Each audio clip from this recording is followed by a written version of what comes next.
Ravi de vous entendre. Oui, Voilà. Ça va mieux sur la Voilà. Voilà, ça fait plaisir. Donc, en tout cas, ce sont les aléas du direct, puisque nous sommes en direct. Donc, en tout cas, bonsoir sur notre station Aux Villes Lumière. Donc, je suis Christian Estovez et je vais passer c'est à peu près 20 minutes en votre compagnie. On va parler de votre carrière, on va parler aussi football. D'abord, pour commencer, je fais toujours une petite bio. Alors, surtout, vous n'hésitez pas à corriger et surtout à la compléter. Il y aura sûrement à la compléter. Déjà, pour commencer, je peux juste dire que vous êtes né un 3 février d'une année qui m'est inconnue. Voilà. 16 ans. C'est verso. Ouais, voilà. Nous restons sans la date. Et vous êtes né donc à 19 ans en Picardie. Je suis à la frontière, je suis né en 1970 à L'Isle-Adam, donc c'est pas Picardie, alors c'est à la frontière de la Picardie. Les infos Facebook sont pas toujours fiables. Parce que L'Isle-Adam, c'est à la frontière de la Picardie, mais ça reste dans le Val d'Oise. Donc c'est là que j'ai fait des études, là que j'ai grandi, donc c'est ma ville natale. Ah, et oui, d'accord. Et oui, L'Isle-Adam comme l'auteur, comme le grand écrivain. Voilà. Et donc, oui, on parle de vos études. Vous avez, entre autres, été en IUT journalisme à Bordeaux. C'est ça, voilà, Vous êtes de la promotion de 92. On peut parler de diplôme. Sinon, en fait, au niveau télé, vous avez été grand reporter et responsable des sports de combat. Donc, pour France Télévisions. Voilà, c'est le statut que j'ai à la France Télé, ouais. Voilà, et vous êtes toujours, d'ailleurs, sur France 2, apparemment. Toujours, en fait, je suis au service du sport de France Télévisions. Ce qui m'amène parfois à bosser à travailler pour tout le sport, sur France 3, voilà, parfois pour France 2, pour Stade 2, et puis sur des opérations communes, genre Tour de France, Roland-Garros, Paris-Dakar, et on est tous mobilisés pour bosser pour toutes les chaînes du groupe, France 4 aussi, voilà quoi. Voilà, le Paris-Dakar qui avait eu une certaine année une petite histoire où des gens n'étaient pas tout à fait d'accord avec qui présentait également. Nous éviterons de parler plus France en question, ou qui avait fait beaucoup de remous à l'époque. Et puis voilà, et c'est vrai que concernant, vous avez aussi donc présenté des Jeux Olympiques. Les sports. J'ai commenté des épreuves des Jeux Olympiques. Oui, comme je suis en charge des sports de combat, je commente toutes les épreuves de judo, lutte, taekwondo, boxe et haltérophilie, qui n'est pas un sport de combat, mais qui est un sport de force, un sport d'homme. Donc je commente aussi. Vous êtes un peu en haltérophilie le fils spirituel de Pierre Fula.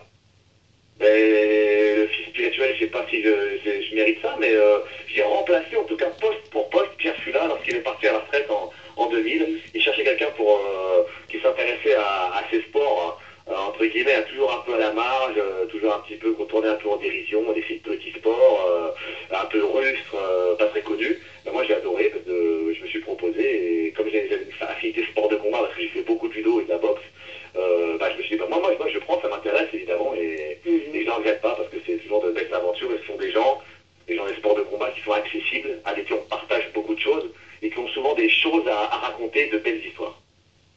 Oui, mais vous n'avez pas hésité, vous n'êtes même pas dit, je vais remplacer quand même Pierre Fula, qui est monsieur Pierre Fula, tout de même, vous n'avez pas eu une petite pression quand vous avez commencé à le remplacer pour l'haltérophilie particulièrement?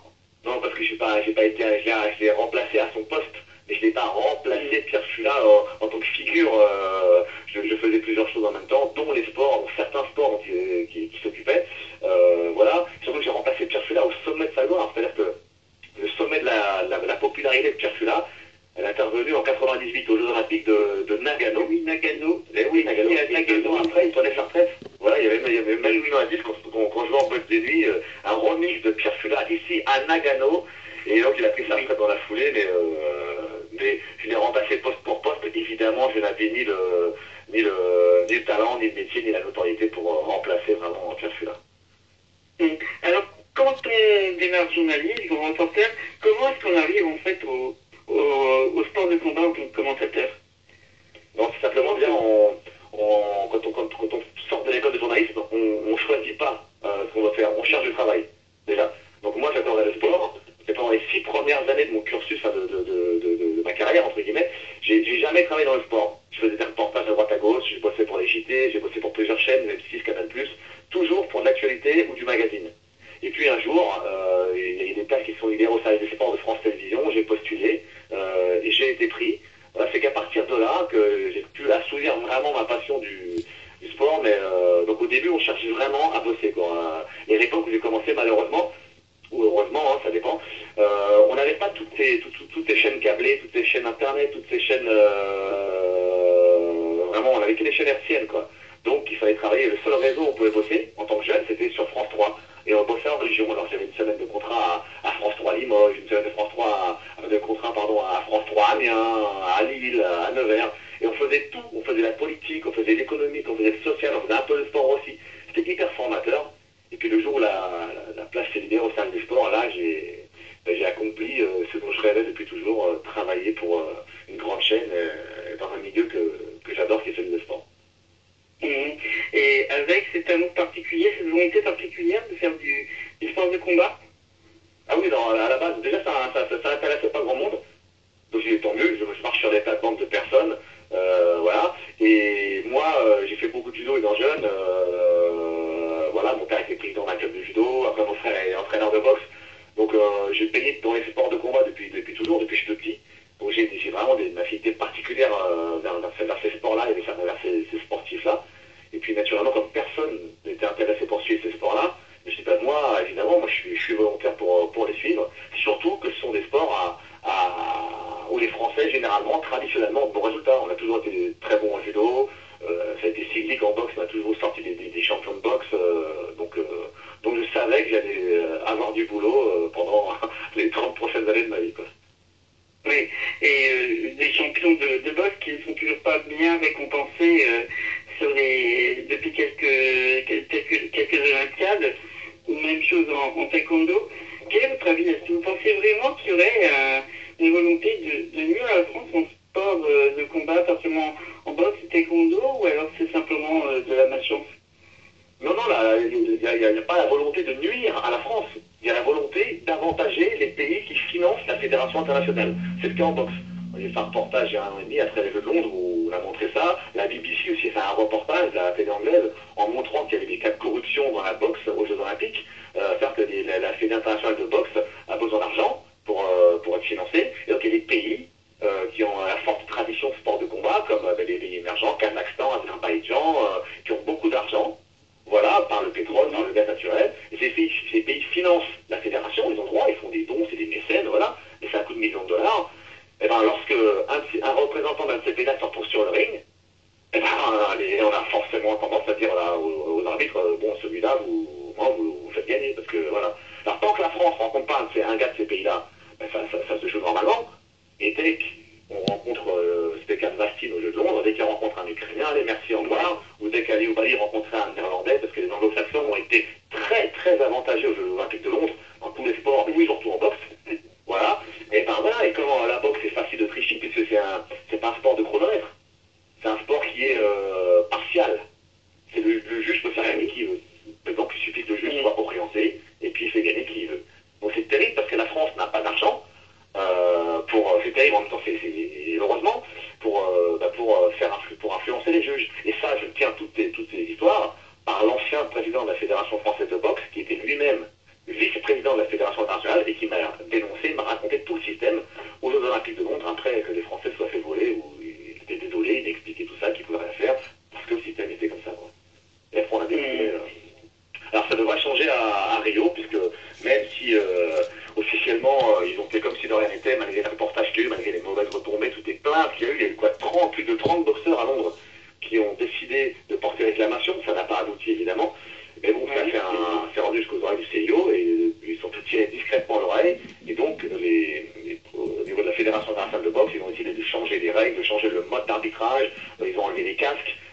Voilà, ils vont incorporer des professionnels pour les Jeux de Rio. Alors ça c'est assez bâtard comme c'est assez difficilement compréhensible pour le grand public, mais en tout cas ils ont complètement changé le mode d'arbitrer, il n'y a plus la scoring machine, et normalement ça devrait être plus clean aux Jeux de Rio. Justement, puisque vous parlez des Jeux de Rio, restons-y, la Coupe du Monde vient de terminé. On est en plein dans Rio, dans le Brésil et dans quand même, pour connaître l'argent qui coule à flot. Comment vous avez trouvé cette Coupe du Monde? Vous l'avez regardé un peu, beaucoup? Pas du tout peut-être? Comme tout le monde, je l'ai énormément regardé. Parce que c'est un rendez-vous incontournable. Voilà, même si moi je ne travaille pas dans le football, je m'intéresse évidemment au foot, je joue au foot déjà, et puis je reste un fan des grands événements. Donc évidemment, j'ai regardé énormément de matchs. C'était très plaisant les trois quarts de la Coupe du Monde avec des matchs vraiment à la fois très engagés, avec des matchs aussi très ouverts, avec beaucoup de buts, des actions, des gardiens magnifiques, voilà. Ça c'est un peu après la pression que c'est qu'à partir des quarts de finale, si on accepte la demi-finale du Brésil contre l'Allemagne, les matchs ont été beaucoup plus serrés, beaucoup plus accrochés, avec des 0-0, des prolongations, des pénaltys. C'était moins beau que les 2 premières semaines, ou les 3 premières semaines, mais globalement c'était une Coupe du Monde magnifique, et puis surtout avec la meilleure équipe qui a gagné, quoi. Personne ne peut contester la suprématie de l'Allemagne, et même si historiquement et sportivement je n'ai jamais été un grand fan de l'Allemagne, parce qu'ils m'ont, d'adolescent, ils m'ont fait très très mal à chaque fois en battant la France en demi-finale, en 82 et en 86. Oui. J'ai toujours eu de ressentiment envers les Allemands, sportifs évidemment, un ressentiment sportif. Et là, on ne peut pas s'empêcher d'applaudir et de dire bravo à cette équipe qui joue bien et qui est élégante. On ne voit pas des mecs qui ont la grosse tête, des mecs qui se la racontent. Ils ont été j'ai trouvé magnifiques en demi-finale contre le Brésil, de par la victoire et par leur attitude. Ils n'en ont pas rajouté. Ils ont été dans la retenue pour pas accabler et humilier le Brésil à la fin du match. Voilà, et donc je trouve très élégant, et ce n'est que justice que l'Allemagne remporte cette Coupe du Monde. C'est une élégance toute à l'esprit de la boxe, en fait, on peut dire. Ça ne peut que vous séduire, en fait. Ouais, il y a aussi de très mauvais gestes en boxe, hein, voilà. Après, si on fait un parallèle avec la boxe, j'ai aimé certaines équipes qui sont des petites équipes ou des équipes assez moyennes qui se sont surpassées, qui ont tiré le meilleur d'elles-mêmes. Je pense que le Costa Rica, qui peut imaginer que le Costa Rica aille en quart de finale et se fasse éliminer au penalty? Ils ont su trouver un supplément d'âme. Il y a aussi, j'ai été enthousiasmé par la Colombie, le Chili aussi, le Mexique, toutes les équipes pour la Grinta. À un autre niveau, l'Algérie aussi a été plaisante au niveau de l'engagement qu'ils ont mis, quoi. Voilà, c'est la preuve que sur des gros événements, avec des tripes, avec du cœur, et parfois le trip et le cœur surpassent le talent. Voilà, et c'est comme ça que ces petites équipes ont réussi à faire un très très bon mondial. Ouais. Et concernant la France, un petit mot. La France, la France a sa place, quart de finale, ils perdent 1-0 contre le futur vainqueur. Voilà, il a manqué un supplément d'âme, je trouve, à l'équipe de France.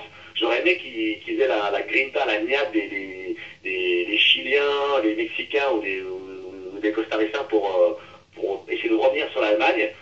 Voilà, mais bon, c'était un match très tactique, ça s'est joué à pas grand-chose. La France n'a pas à rougir, surtout la France a gagné la bataille de la communication, quoi. Ils sont devenus beaucoup plus accessibles. Il n'y a plus de ressentiment du public français envers son équipe, on commence à bien l'aimer avec des nouveaux visages. Et puis, c'est des garçons qui ont l'air sains. En tout cas, on avait le sentiment de vraiment voir une équipe, des gars qui étaient contents d'être ensemble sur le terrain, et ça s'est vu, quoi. Il n'y avait pas de dérapage, pas de mecs qui avaient le melon, pas possible. Voilà, je trouvais que tous les gens étaient impliqués et avaient l'air d'avoir en tout cas un très très bon état d'esprit. Et je pense que dans 2 ans, l'Euro, les Français seront dans le dernier carré. Vous pensez qu'on peut peut-être faire un parallèle justement de cette équipe de France? Alors c'était un des invités de la semaine dernière qui le faisait, et je trouvais ça tout à fait juste, un peu entre cette jeune équipe de France qui ressemblerait à l'équipe de France de l'époque Platini, 82-86, et qui finalement va arriver à maturité et ressemblera à l'équipe de 98 avec une possibilité de titre. Ouais, on peut penser ça. Sentimentalement, on a envie de penser ça. Maintenant, en 82, il y avait un leader extraordinaire qui s'appelait Michel Platini. En 90, il y avait Zidane. Et en 80, là, à l'heure actuelle, il n'y a ni Platini, ni Zidane. Il n'y a pas un leader technique qui s'impose, il n'y a pas un leader même charismatique, un meneur comme il peut y avoir un Deschamps à l'époque, où il y avait des grosses personnalités. Là, l'équipe de France me fait penser à l'équipe d'Allemagne d'il y a 6 ans, avec pas mal de jeunes joueurs. L'équipe d'Allemagne, qui est championne du monde, hein, on ne ressort pas un joueur plus que les autres. Il n'y a pas une star dans l'équipe. C'est une très très bonne équipe à tous les postes. Ils sont bien coordonnés, ils savent se parler, bien placés. Voilà. Et je pense que l'équipe de France peut, avec des joueurs qui se donnent beaucoup pour l'équipe, qui font passer le collectif avant leur ego, une équipe sans grand leader technique, peut très bien pris un fond de jeu. Et là, j'ai trouvé que la France, il y avait du fond de jeu.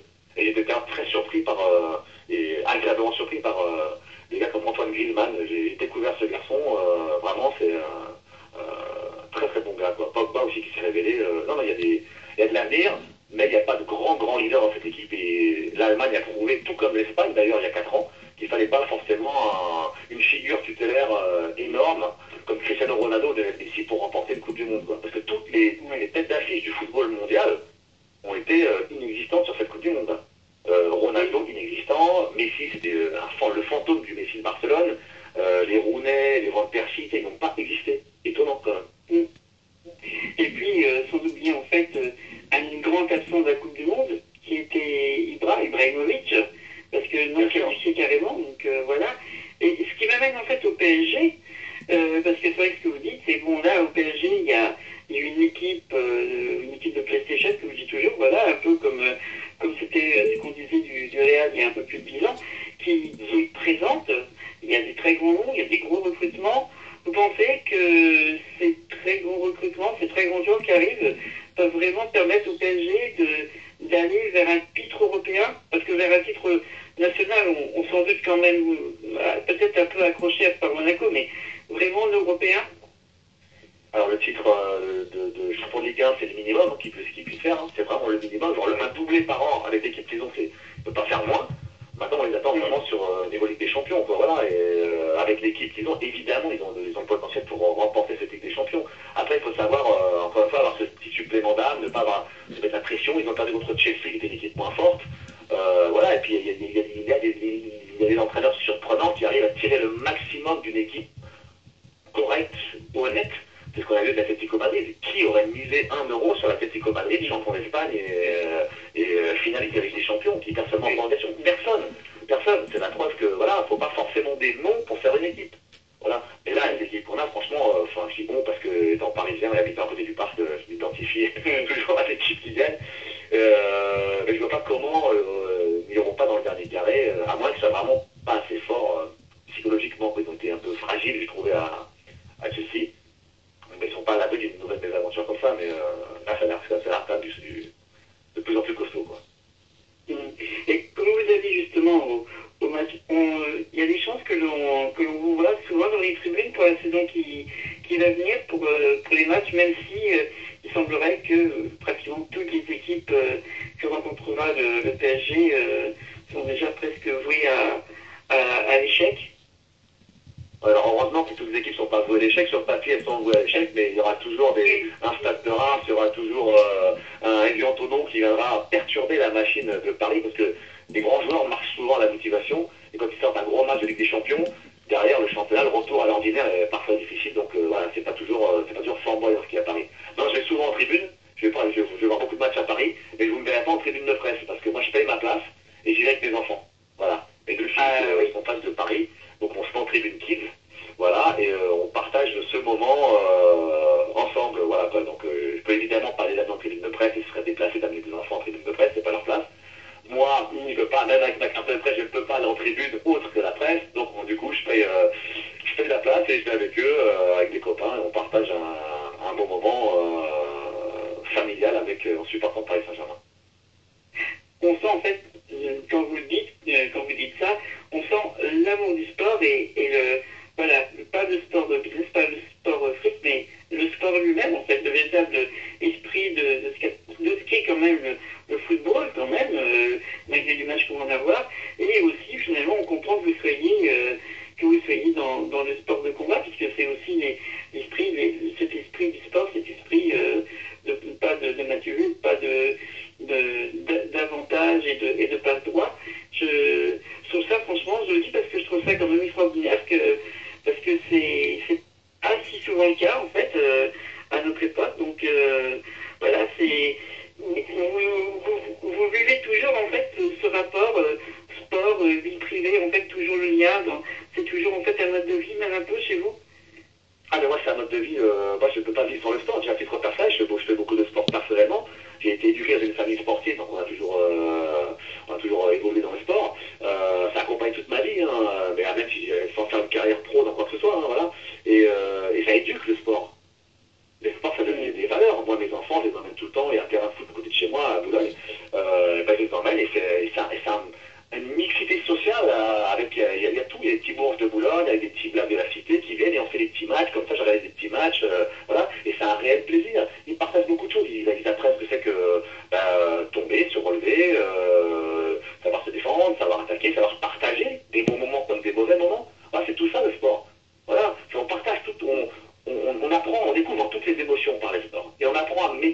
ses émotions. Quand on gagne, il ne faut pas en faire trop. Quand on perd, il faut être déçu, mais il faut savoir se relever de cette tristesse. Voilà, le sport est une formidable école de vie, et quel que soit le sport. Et quand je suis un fan d'événements sportifs, moi je regarde de tout. Là, je ne suis pas un fan de vélo, pas du tout. Mais le Tour de France, je regarde tout le temps les arrivées d'étapes, parce que j'adore l'engagement, une magnifique étape de montagne. Quand je vois les mecs moi, un gars qui grimpe un col, c'est un gars qui va se faire 10 reprises sur un match de boxe. C'est pareil. C'est le même engagement, c'est le même courage qu'il faut. Le même don de soi. Gratuit. Voilà. Le mec, il se donne. Pour un équipier, parfois. On voit tous les porteurs d'eau là qui travaillent pour leur leader. Et les mecs se mettent en morceaux, puis après on les voit, ils ont fait leur boulot, hop, ils s'écroulent, ils se décrochent, on les voit, ils sont à l'agonie. Je trouve ces images de sacrifice magnifiques, quoi. Moi j'adore cette notion de sport en tant que partage. Le sport, ça se partage. J'ai un peu de mal avec les mecs très égoïstes. Moi, Cristiano Ronaldo, je peux pas le voir. Je ne peux pas. Son attitude en finale de Ligue des Champions, c'est trop inadmissible. Ils avaient gagné, il avait déjà 3-1, il était à peine content, et comme il a marqué son penalty plus que les jeux, il a montré ses muscles comme un fou. Il était content d'avoir marqué son but en finale de Ligue des Champions plus que voir son club gagner. Il fait passer son ego avant toute chose. Et ça, pour moi, c'est l'antithèse du sport. Le sport, c'est le partage. Et alors, oui. Qu'est-ce que vous souhaitez du coup voir cette année dans le championnat de France? Comment vous espérez le voir évoluer cette année, le championnat de France? J'aimerais qu'il y ait de l'opposition, quoi. Si c'est un cavalier seul de Paris, même si j'aime bien Paris, c'est pas intéressant, quoi. Voilà. Donc on a envie de voir. J'aimerais bien que Monaco ait une bonne équipe, même si j'ai peur qu'ils perdent tous leurs meilleurs joueurs. J'aimerais bien que. Alors c'est paradoxal parce que j'aime pas trop Marseille historiquement, parce que j'ai fait mes études à Bordeaux, j'habitais Bordeaux et c'est quand on était à l'époque Bordeaux-Marseille. Et donc j'ai jamais aimé sportivement Marseille, même si j'adore la ville. Mais il est important que Marseille est un gros club pour pouvoir qu'il y ait cette rivalité saine, je parle, et sportive, pour que le championnat ait de l'intérêt. Donc je suis pour que Marseille est une grosse équipe, pour que Lyon est une grosse équipe, pour que Lille, j'aime bien les équipes comme Lille, moi, les équipes qu'on n'attend pas, de joueurs qu'on pense étant corrects, honnêtes, et qui arrivent à se surpasser, quoi. Donc voilà, bon, j'ai adoré Montpellier quand il y avait champion, avec des gars qu'on n'attend pas. Je souhaite qu'il y ait un Atlético Madrid cette année en France, ce serait bien, quoi. Pour pas que ce soit un ennuyeux et que ce soit un cavalier seul de Paris. Et pour conclure, qu'est-ce qu'on peut vous souhaiter à vous pour la rentrée et l'année professionnelle qui va débuter en septembre? Me souhaiter, c'est continuer à m'épanouir dans le travail que je fais, qui est celui que j'ai toujours voulu faire. Je souhaite ça vraiment à tout le monde, pas seulement en bossant à la télé. Le gars qui rêve d'ouvrir une épicerie, l'épicier il est content, le boulanger qui est content de fabriquer ses bons gâteaux. Voilà, mais là c'est pareil, voilà, je suis content d'aller au travail tous les jours. Je peux travailler, on travaille beaucoup. J'ai pas le sentiment d'aller à l'usine, d'aller au boulot, quoi. Moi, c'est que du plaisir que j'ai à côtoyer des champions. Pas avec un œil de fan, attention, faut bien faire la différence. Je suis journaliste, donc j'apprécie les moments, j'apprécie de partager ces moments avec des champions. Ça dit, s'ils sortent du droit chemin, s'il y en a qui se fait choper pour dopage, je ferai évidemment mon travail, quand bien même je le connais bien ou c'est un ami, je ferai toujours mon travail avant tout. Donc j'ai pas l'œil de fan, mais je partage quand même des grands moments de sport, donc on me paye pour ça, donc c'est magnifique. Donc pourvu que ça dure.